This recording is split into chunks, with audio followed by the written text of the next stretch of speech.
Assalamualaikum warahmatullahi wabarakatuh. Sampurasun. Bapak Ibu yang saya hormati, yang hari ini kita bersama-sama berkumpul untuk menapakur diri dalam sebuah rencana kepentingan jangka panjang tentang bagaimana wujud Indonesia masa depan, wujud Jawa Barat masa depan, dan wujud seluruh kabupaten kota masa depan, dan seluruh kelurahan dan desa masa depan yang dipimpin oleh para guru dan para lurah. Yang saya hormati Pak Mendagri yang hari ini hadir, Direktur Jenderal Kependudukan dan Catatan Sipil, kemudian juga yang mewakili Menteri Bappenas, saya ucapkan terima kasih atas kehadirannya. Mudah-mudahan kegiatan musrembang bukanlah kegiatan ritual administratif, tetapi meletakkan kata dalam angka dalam makna. Karena kata tanpa angka adalah rangkaian dari kekacauan administratif, sedangkan angka tanpa makna adalah rangkaian akuntansi yang hanya berakhir pada pemeriksaan BPK di target utama adalah WTP. Saya memahami pembangunan para hadirin semua, saya tidak bisa menyebutkan satu persatu, tadi sudah disebutkan semuanya oleh Pak Ketua DPRD. Dan sangat istimewa pada hari ini juga kita dihadiri oleh sewesi-wisi lawami sekeseler Pajajaran, baik anu ngau di Sumedang, au ngau di Cirebon, dan anu ngau di Sudut di Kuningan. Sisa peradaban yang masih tersisa, yang memiliki garis genetika, yang hari ini masih ada, yang mungkin Bupati Bogor gelisah karena tidak ada sekeseler anu ngau di Bogor dalam bentuk kasultanan atau kasepuhan. Tapi masih ada Pak Bupati, yaitu sekeseler yang ada dalam kesepuhan-kesepuhan yang terhampar di wilayah Banten, wilayah Bogor, wilayah Sukabumi, wilayah Cianjur sampai Garut. Saya akan bicara tentang perspektif kebudayaan. Ada 3 kerangka berpikir tentang sejarah keberadaban masyarakat Sunda yang terdiri dari Sunda Kulon, Sunda Kidul, Sunda Tengah, Sunda Wetan, dan Sunda Kaler. Yaitu ada 3 variabel ideologi dan politik. Yang pertama, awalnya adalah variabel kasepuhan. Variabel kasepuhan itu adalah cita-cita peletakan kerangka dasar tentang politik zaman itu yang mengembangkan agenti tertentu sebagai sendi dasar pembangunan kepemimpinan, kemudian berkembanglah titah Sri Baduga bernama ajaran Siliwangi. Ajaran Siliwangi itu sesungguhnya ajaran yang memadukan tentang manusia Indonesia setutuknya, insan kamil dalam kaidah Islam, rawayan jati dalam kaidah Sunda, bahwa manusia Siliwangi itu adalah manusia yang bersatu dengan tanahnya, manusia yang bersatu dengan airnya, manusia yang bersatu dengan udaranya, manusia bersatu dengan panas mataharinya. Kebersatuan itu naik pada tingkatan yang kedua, yaitu persenyawaan. Persenyawaan naik ke tingkatan yang ketiga adalah penyerahan. Penyerahan naik ke tingkatan yang keempat adalah ketiadaan. Tingkatan yang pertama bersatu itu sifatnya material. Tanah, air, udara, matahari secara material disatukan, maka dia akan melahirkan kehidupan. Cara bersatunya harus simbiosis, mutualisme. Tidak boleh saling membunuh, tidak boleh saling mematikan. Andai kata satu mati, itu demi yang lain. Andai kata demi yang lain dia memangsa, bukan karena keserakahan, dia ada karena ekosistem yang mengharuskan dia berbuat seperti itu. Maka sesungguhnya dalam filsafat dasar ini Teh Rike dan Kang Dede serta Teh Jihan, itu kita bicara tentang filsafat dasar dunia. Pasti dunia terbelah dalam 2 filsafat, yang satu barat, yang satu timur. Barat mengajarkan apa? Barat mengajarkan Bellium contra omnibus, bahwa manusia satu sama lain itu saling menaklukkan, bahwa hubungan manusia dengan alam itu saling menaklukkan. Alam ditaklukkan, dieksploitasi, alam ditaklukkan, dieksploitasi, maka lahirlah revolusi industri. Dari revolusi lahirlah industrialisasi, dari industrialisasi lahirlah kolonialisme.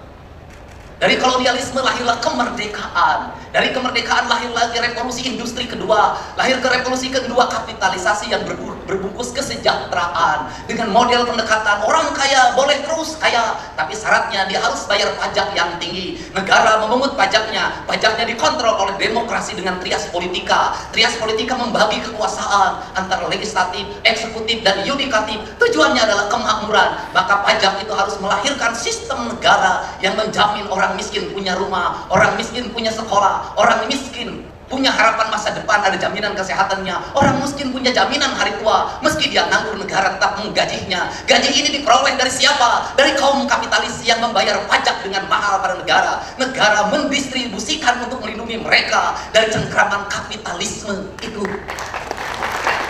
Apakah kapitalisme melahirkan kemakmuran? Melahirkan keadilan? Melahirkan. Lahir negara-negara besar dan raksasa yang hari ini sedang berhadapan dengan apa? Komunisme yang kapitalisme, yaitu Tiongkok.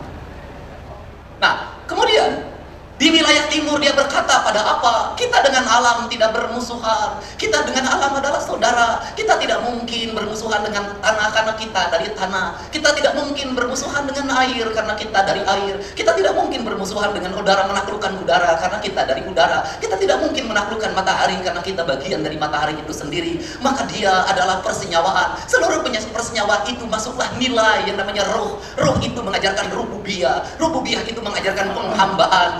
Maka manusia yang bersenyawa dengan tanah, air, udara, dan mataharinya, dialah manusia yang menghamba pada Tuhannya. Melalui apa? Melalui penghormatan pada tanah, air, dan udara. Nah, kenapa? Karena Tuhan disembah oleh kita. Melalui apa? Melalui kita yang dihadirkan di muka bumi. Tak akan pernah bertemu dengan Tuhan manakala kau tak memahami matahari. Kau tidak akan pernah bertemu dengan Tuhan manakala kau tidak memahami air. Kau tidak akan bertemu dengan Tuhan manakala kau tidak bisa memahami udara. Kau tidak akan pernah bertemu dengan Tuhan manakala kau tidak bisa memahami tanah. Kenapa? Karena seluruh rangkaian peristiwa material itu, kata kaidah Islam, dia dalam setiap hari bertasbih pada Allah. Dia berkata la ilaha illallah, maka air la ilaha illallah, maka matahari la ilaha illallah, maka bulan la ilaha illallah, maka udara la ilaha illallah. Semuanya la ilaha illallah dalam tasbihnya, dalam bahasanya. Nah, seluruh kerangka itu dalam kaidah Sunda, mau timur, mau barat, mau kulon, mau wetan, mau tengah, itu sama Siliwangi. Ajarannya apa? Ajarannya sarendeg, saigel, sabobot, safihanean, kacai jadi saleuwi, kadarat jadi salonggah, tara magiran girang tampian. Karena itu sarendeg, saigel, maka dia ada kalimat 3, ada kalimat 1 yang direndegkeun, 2 yang diigalkeun, yang ketiga anu ngarendegkeun jeung ngigalkeun. Kemanunggalan itulah yang disebut dengan insan kamil. Maka kaum insan kamil, kaum rawayan jati, kaum manusia Indonesia, dia tidak pernah sama sekali mengakui apa yang dia lakukan. Kalimatnya apa? Hirup syukur sasamperan, awak ukur sasampayan, sariring-riring dumadi, saringkak saper pola, sadaya kersani Gusti. Kata Kiai, Pak Wakil Ketua DPRD Jawa Barat, itu Pak Iwan mengatakan, itulah yang disebut dengan la haula wala quwata illa billah. Kalau kerangka pembangunan seperti ini, apa sih yang dicita-citakan oleh saya selalu berurai air mata. Kenapa? Yang dicita-citakan adalah mengembalikan kembali Tatar Sunda pada ajaran Siliwangi, bukan ajaran kemusyrikan.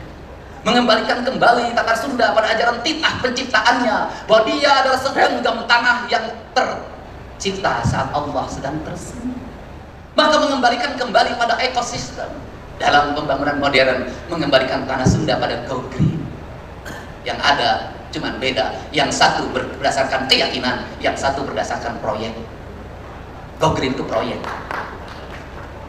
Nah, karena ini yang dibangun, maka Pak Ketua DPRD, apa yang kita letakkan? Ada hal yang harus terorkestrasi, ada hal yang harus dia melakukan sendiri.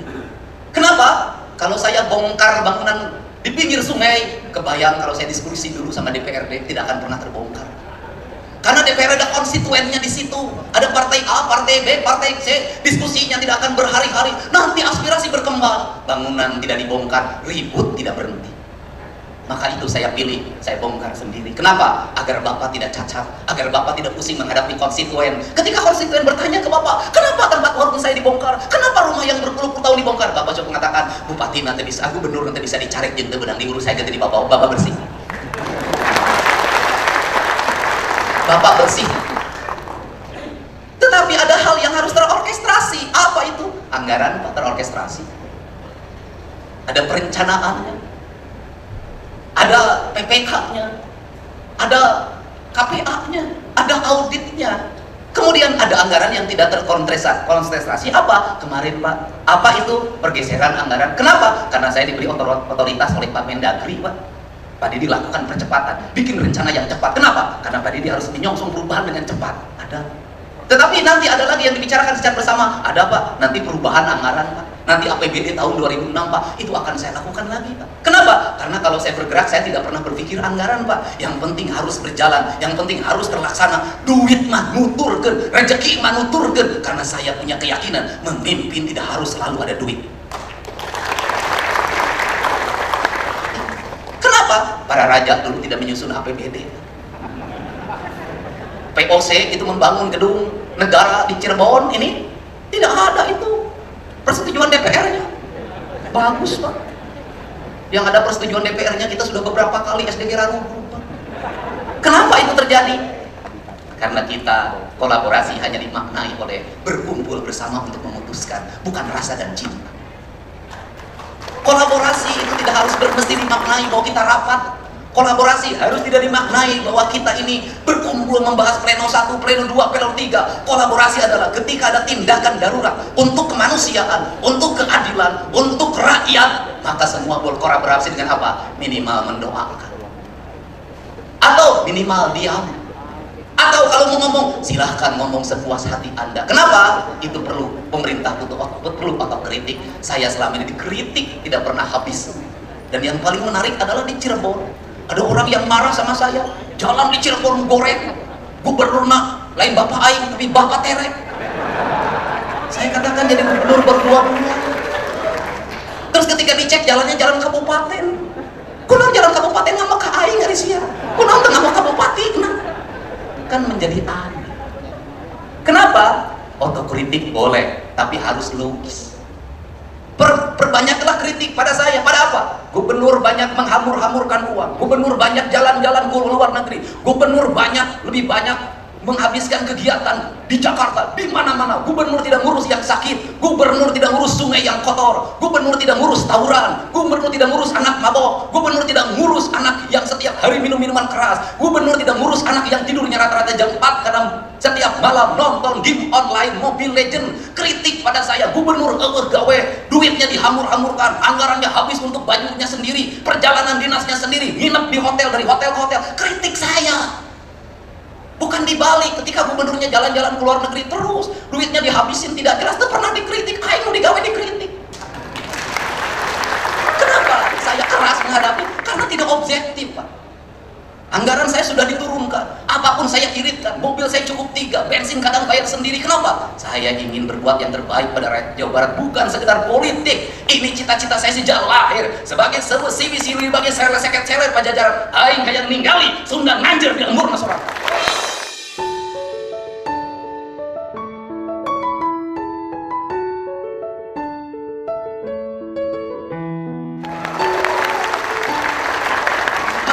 Sekda berapa kali ngomong kepada saya tidak punya rasa takut apa. Saya tidak berpikir ke depan jadi apa. Saya tidak berpikir apakah saya populer atau tidak. Saya tidak berpikir apakah saya punya elektoral atau tidak. Tidak penting bagi saya. Bahkan saya tidak berpikir tentang keselamatan nyawa saya. Saya hanya berpikir sebagai titah prajurit Siliwangi, saya ingin memperlihatkan di tanah Sunda ada pemimpin yang membela kebenaran. Jadi ideologi. Karena ideologi saya tidak takut. Kenapa? Karena ini harus kita lakukan. Perubahan harus kita lakukan lama. Kita ini habis pada seminar, pada perencanaan, pada kajian. Silahkan dicek di Provinsi Jawa Barat dalam 5 tahun sabar ribu kajian. Apa? Gak. Silahkan di kabupaten kota ada berapa ribu perencanaan. Karena di pemerintah ini ada proyek perencanaan. Proyek perencanaan. Perencanaannya ayat duitnya serap proyek nama Allah. Ini penting. Negeri ini memerlukan seperti ini hari ini. Nah, untuk itu apa yang kita mimpikan? Ya, yang kita mimpikan di ajaran Siliwangi itu go green itu. Itu simbiosis mutualisme itu. Di negara Siliwangi itu ya sungai harus bersih. Kalau sungai harus bersih judulnya juga cai. Kalau sungai harus bersih sebenarnya teologinya itu harus melahirkan tata bangunan. Tata bangunannya harus melahirkan IMB. Kalau dulu, nah harusnya rumah itu menghadap sungai, bukan membelakangi sungai. Nah hari ini ya saya bongkar. Kenapa? Karena sungai tidak terlihat, sawah tidak terlihat. Seluruh Jawa Barat jalan rayanya dipenuhi oleh warung. Saya nanya Pak Gubernur, saya mau beresin BPWS. Itu warung-warungnya. Bapak nggak berani nertibin? Dari dulu Pak.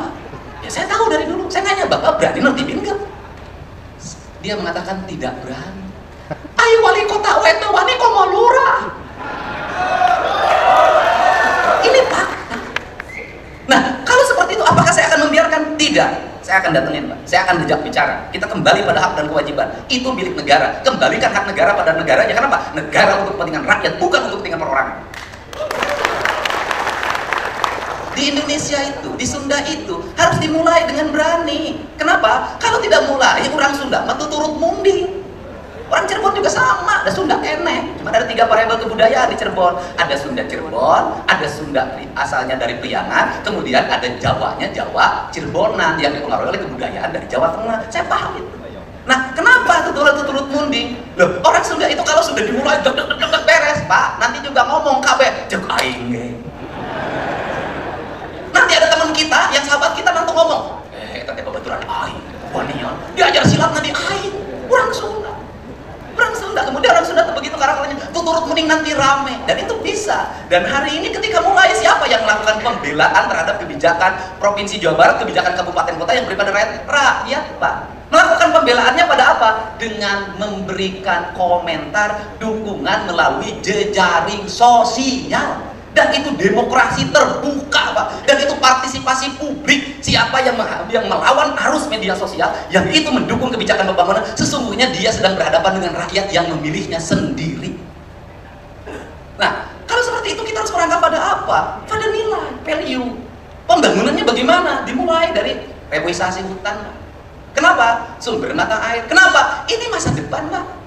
Kenapa? Gak akan ada industri di Cirebon, gak akan ada industri di Indramayu, gak akan ada industri di Subang, gak akan ada di industri di Kerawang, gak akan ada industri di Bekasi, di Purwakarta, di Bogor, kalau hulu sungainya tidak diselamatkan. Kalau aliran Cimanuk, Tarum Timur, Tarum Barat, dan seluruh aliran sungai di Jawa Barat yang bermuara pada gunung-gunung yang ada di Kuningan, Kabupaten Bandung, Kabupaten Garut, Kabupaten Cianjur, Kabupaten Bogor, tidak tertata, tidak terjaga, termasuk Kabupaten Majalah. Kenapa? Kehancuran di gunung akan berdampak pada kehancuran di wilayah lembah pendataran. Maka konsepnya gunung kudu awian, lekop kudu balongan, lembah kudu sawan. Itu konsep tritangtunya Tatar Sunda, ajaran Karuhun yang mengajarkan tentang bagaimana Tatar Sunda dibangun dalam kerangka itu. Siapa yang menerjemahkan sistem pembangunan Kanjeng Prabu? Walanda. Walanda menjelaskan dalam apa? Satu, di daerah gunung rakyatnya harus tetap kerja agar dia tidak mengambil hutan dengan pohon-pohonnya. Dibuatlah yang disebut dengan sabuk hijau. Sabuk hijau itu berbentuk apa? Perkebunan teh. Itu menjaga kemakmuran di wilayah gunung. Disebutlah sabuk hijau. Nah, sabuk hijau ini itu menjaga ekosistem pegunungan. Nah, kemudian sabuk hijau ini juga menjaga aliran sungai. Maka Belanda membangun Tarum Timur, Tarum Barat, Bendungan Walahan, dan berbagai bendungan estetik yang sampai hari ini masih kokoh. Dibuatlah jaringan. Kata Belanda itu, kalau orang Jawa Barat pengen makmur, maka gunakanlah sungai sebagai jaringan transportasi. Itu Belanda. Maka dibuatlah rencana perjalanan dari Cirebon menuju Jakarta cukup lewat Tarum Timur dan Tarum Barat, nanti masuknya kemudian ke Kalimalang. Karena kalinya salah, bernama Malang terjadi karena Kalimalang, harusnya Kalimujur. Ini konsepsinya. Nah, konsepsi itu maka dipadukanlah. Maka listrik yang harus berkembang di Jawa Barat adalah pembangkit listrik tenaga air. Maka diterjemahkan setelah itu oleh Bung Karno, lahirlah Jatiluhur. Lahirlah ekosistem perairan. Ekosistem perairan maka lahir pada nama Cai. Maka sampai ajaran Kasunanan di Jawa Barat pun kasunanannya adalah Gunung Jati, tidak pakai nama Arab tapi nama pohon yang ada di sini. Dari Gunung Jati melahirkan peradaban Jati, lahirlah kayu jati, ukiran jati, pahatan jati, daunnya menjadi ekosistem ekonomi, lahirlah nasi jamblang. Leluhur kita yang tidak sekolah punya multi produk peradaban yang keren. Nah, kemudian ini kan harus diramu dalam sebuah rencana. Tahun 2026 kita mau apa? Terukur. punya alokasi berapa, prioritas utama apa yang harus dibangun. Maka saya menerjemahkan dalam kerangka teknis, jalan kudu lecir, cai kudu ngalir, beteng rakyat kudu buncir, untuna kudu nyengir. Ditambah bahasa heureuy da urang Sunda mah banyak rek di Cirebon rek Indramayu kudu heureuy kanjut kudu ngadi. Apakah kanjut itu bahasa porno? Tidak, itu bahasa cawoka. Cawoka itu apa? Bahasa orang Sunda yang belak-belakan, orang Cirebon yang belak-belakan, ngomong sapokna ngatek sacrekna. Maka kanjut bisa dirubah menjadi bahasa yang multi event dan produk.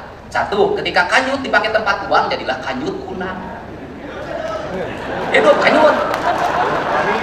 Ketika menghadapi orang yang penakut, maka orang Sunda nyebut siga kanyut dina punuh. Maka ketika menghadapi orang yang pemalu, maka kanyut dina tarang. Ketika menghadapi orang yang malas, laer kanyut. Ketika menghadapi perempuan nakal, hamur kanyut.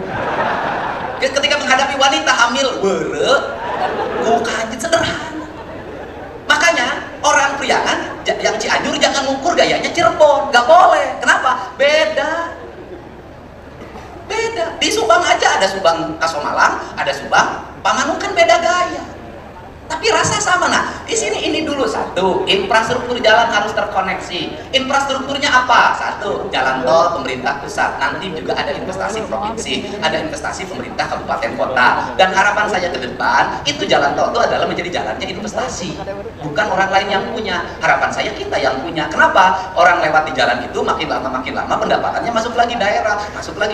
Maka nanti Bank Jabar investnya di jalan tol yang strategi, jalan tol di Bandung. Itulah investasi ke perusahaan yang bangkrut, jaminanana bohong. Kalau kurang ya jadi desa sekolah, kemudian buta huruf, bisa jadi haji 4 kali dagang di pasar, dagang daging. Make rasa tak bisa katipu. Salah kena beger deui ka pami. Make rasa. Make mana? Nah, ini terkoneksi, maka terkoneksi jalan nasional, jalan tol nanti ke jalan nasional, jalan provinsi nanti jalan kabupaten, jalan desa. Maka perencanaannya harus terkoneksi, Pak, tidak boleh masing-masing. Nanti desa bangun mana, provinsi, kabupaten bangun mana, provinsi bangun mana. Bila perlu perencanaannya bareng, bangun jalan provinsi di sini, koneksikan dengan jalan kabupaten di sini, koneksikan dengan jalan desa di sini. Itulah disebutnya hari ini perlu berkumpul antara bupati wali kota masing-masing berdiskusi agar terjadi konektivitas itu. Jangan sampai setelah jalan tol, jalan provinsinya jelek, setelah jalan provinsi, jalan kabupatennya jelek, setelah jalan kabupaten, jalan desanya jelek, terkoneksi, terblok. Tuh. Nah, kemudian provinsi akan menyelesaikan apa? Tahun 2027 jalan provinsi ditargetkan 100% selesai. Setelah itu apa dari provinsi? Kita akan mengintervensi jalan-jalan kabupaten. Kita akan mengintervensi jalan-jalan desa apabila kabupaten dan desanya fiskalnya rendah. Di mana itu? Wilayah gunung. Kenapa wilayah gunung? Tidak ada pendapatan seperti wilayah industri. Harus dilindungi mereka. Harus, kenapa? Karena orang gunung harus mendapat keadilan fiskal. Kenapa mendapat keadilan fiskal? Dia menghasilkan oksigen, karbon, dia menghasilkan air. Airnya dinikmati oleh orang utara. Ini harus muter karena awan juga begitu. Hujan turun di gunung, airnya tetap lari ke muara. Alam begitu. Dibuat nanti siklus di situ. Nah, kemudian ditata di seluruh Jawa Barat ini, wilayah gunung itu harus menjadi pusat peradaban pertanian, pusat peradaban kehutanan, pusat peradaban rumah bambu, pusat peradaban sumber-sumber mata air yang jernih. Ditata nanti bangunannya terkoneksi dengan baik, sistem pendidikannya dibenahi menuju ke arah kepariwisataan. Anak-anaknya berlatih ilmu kepariwisataan. Untuk apa? Agar nanti aliran orang Cirebon, aliran orang Bekasi, aliran orang kota Bekasi, aliran orang Jakarta, sebagian dari Bogor bisa bersama-sama. Dua hal ketika Sabtu Minggu, dia pasti pergi ke gunung dan pergi ke laut, sudah. Tetapi semuanya, gunungnya di Jawa Barat, lautnya di Jawa Barat. Tapi yang piknik harus yang punya duit. Jangan alasan studi tour, karena itu yang miskin piknik tambah miskin. Ini kan.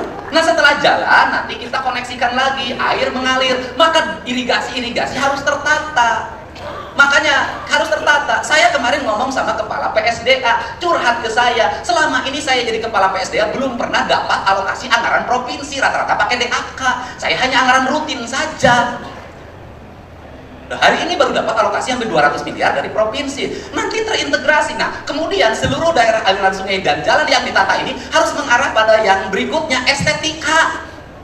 jalannya estetik, kemudian jembatannya estetik, lengkungan-lengkungan pengaman jalannya estetik, saung-saung sawahnya estetik, kemudian rumah-rumah dinas pengisi penghuni, penjaga aliran sungainya estetik, penjaga danau-danaunya estetik. Maka perspektif yang kedua hari ini adalah Bapeda harus punya catatan berapa ribu jumlah mata air di Jawa Barat, sumbernya dari mana, berapa ribu embung, berapa ribu danau, berapa ribu setu, kata orang Bekasi. Diidentifikasi untuk apa? Segera ditata, sertifikatkan menjadi milik negara. Hati-hati kalau tidak segera disertifikatkan. Besok pengusaha datang ke situ, ada hotel, kemudian ada danau, maka dia pagar, dia klaim itu adalah danau dia. Ini aset, Pak. Anggarkan yang cukup. Nah, ini ditata, kemudian nanti bikin desain-desain bagaimana penataan irigasi, saung-saung irigasi, saung sawah. Saya ingin ada konsepnya. Untuk apa? Hamparan Jawa Barat, hamparan tanah Sunda adalah hamparan bumi Katulistiwa yang terpancar dengan siliwanginya, yang terpancar dengan tata estetikanya. Kan seperti itu. Tetapi ketika mengalami pertumbuhan, tata ruangnya jaga. Jangan sampai ketika diserbu pariwisata mengesampingkan aspek tata kelola tata ruangnya, menyampaikan aspek-aspek perlindungan lingkungannya. Kan kacau. Kenapa kekacauan terjadi? Puncak itu adalah gambaran, dan Cianjur gambaran kekacauan dalam pengelolaan tata ruang.